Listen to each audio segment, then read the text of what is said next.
सिनेसृष्टीत अशा अनेक आई मुलीच्या जोड्या आहेत ज्यांनी आपापला काळ गाजवलाय।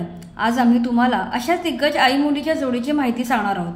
ही आई मुलीची जोडी म्हणजे शांता आपटे आणि नयना आपटे।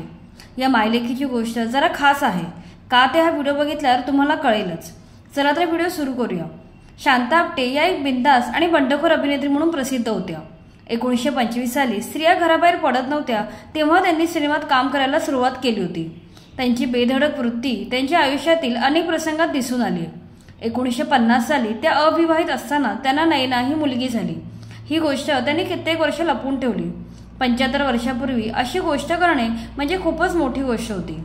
पण शांताबाईंनी लोक काय म्हणतील ह्याची कधी पर्वा केली नाही। अशा अनेक गोष्टी बिंदास शांता आपटे यांनी आपल्या आयुष्यात केल्या। त्यामुळे अनेक दिग्दर्शक आणि निर्माते त्यांना वचकून असत। तर अशा बिंदास शांता आपटे यांचा जन्म 1916 साली झाला। वयाच्या अवघ्या 14व्या वर्षी आलेला त्यांचा श्याम सुंदर हा चित्रपट भारतातील पहिला सिल्वर जुबली चित्रपट ठरला। पुढे त्यांनी अनेक हिट सिनेमे दिले। प्रभात या त्या काळच्या सर्वात मोठ्या चित्रपट संस्थेत त्या मुख्य अभिनेत्री म्हणून काम करायच्या। प्रभातमध्ये शांता आपटे यांनी अमृत मंथन, अमरज्योत, वाहा, गोपाळकृष्ण, कुंकू असे एकाहून एक बहारदार चित्रपट केले। शांताबाई त्या काळी सर्वाधिक मानधन घेणाऱ्या अभिनेत्री बनल्या। आपण प्रभातची मुख्य नटी असताना माणूस चित्रपटासाठी बाहेरची नटी प्रमुख भूमिकेसाठी आणली म्हणून त्या रागावल्या। त्यात प्रभातशी करार केल्यामुळे त्यांना बाहेर काम करता येत नव्हतं। त्यामुळे प्रभात चित्रपट कंपनीच्या बाहेर त्यांनी जाहीर उपोषणास सुरुवात केली। प्रभातसारख्या मोठ्या स्टुडिओ विरुद्ध जाऊन त्यांनी आपले करिअर पणाला लावले। त्या काळी काय आजही असे करण्याची कोणत्याही अभिनेत्याची अशी हिंमत होणार नाही। शेवटी त्यांच्यासमोर प्रभातसारख्या मोठ्या संस्थेलाही माघार घ्यावी लागली। त्यांच्या बिंदासपणाचा असाच एक प्रसंग सांगितला जातो। फिल्म इंडियाच्या मासिकचे संपादक बाबूराव पटेल यांनी त्यांच्या मासिकात शांताबाईंविषयी अत्यंत विखारी लिहिले होते। त्यावर शांताबाईंनी त्यांना चांगलीच अद्दल घडवली। हातात चाबूक पकडून घोडेस्वाराचा वेश घेऊन त्या पटेल यांच्या ऑफिसमध्ये घुसल्या। त्यांनी हातातील चाबकाचे 6-7 फटके पटेल यांना लगावले।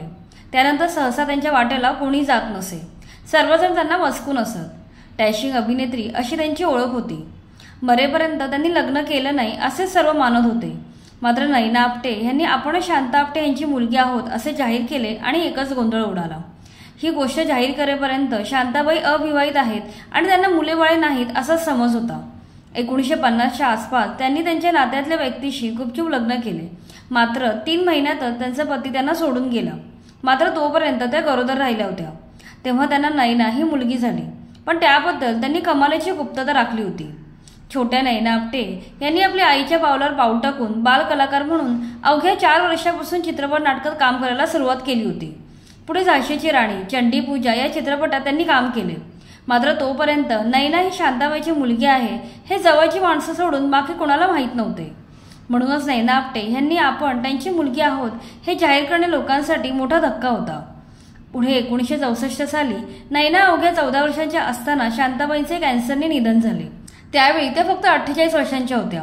त्यांच्या निधनाने एक वादळ शांत झाले।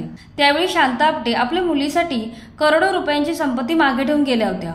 मात्र तरीही 14 वर्षाच्या नयना आपटे यांना बेघर व्हावं लागलं होतं। शांता आपटे यांच्या निधनानंतर त्यांची सगळी संपत्ती सील करण्यात आली। कायद्याने सज्ञान होईपर्यंत त्यांना आईच्या संपत्तीचा अधिकार मिळणार नव्हता। त्यामुळे वयाच्या 14व्या वर्षी आई गमावल्यानंतर नयना आपटे यांना राहते घर देखील सोडावे लागले होते। त्यावेळी त्यांनी पुण्यात राहून मोठ्या जिद्दीने आपले शिक्षण पूर्ण केले। शेवटी 18व्या वर्षी त्यांना आपल्या आईच्या संपत्तीचा अधिकार मिळाला। पुढे जाऊन नयना आपटे सुद्धा आपल्या आईप्रमाणे मोठ्या अभिनेत्री बनल्या। त्यांनी 100 नाटके, 50पेक्षा अधिक चित्रपट आणि असंख्य मालिकांमध्ये काम केले। नयना आपटे या 75 वर्षाच्या असून मराठी मालिकांमध्ये काम करत असतात। सामाजिक कार्यातही त्या पुढे असतात। गरीब आणि होतकरू लोकांना त्या मदत करतात। तर ही होती शांता आपटे आणि नयना आपटे या मायलेकीची खास गोष्ट। तुम्हाला व्हिडिओ आवडला असेल तर लाईक करा आणि चित्रपट सृष्टीशी निगडीत अशाच माहितीपूर्ण व्हिडिओसाठी आमच्या चॅनलला सबस्क्राईब करा।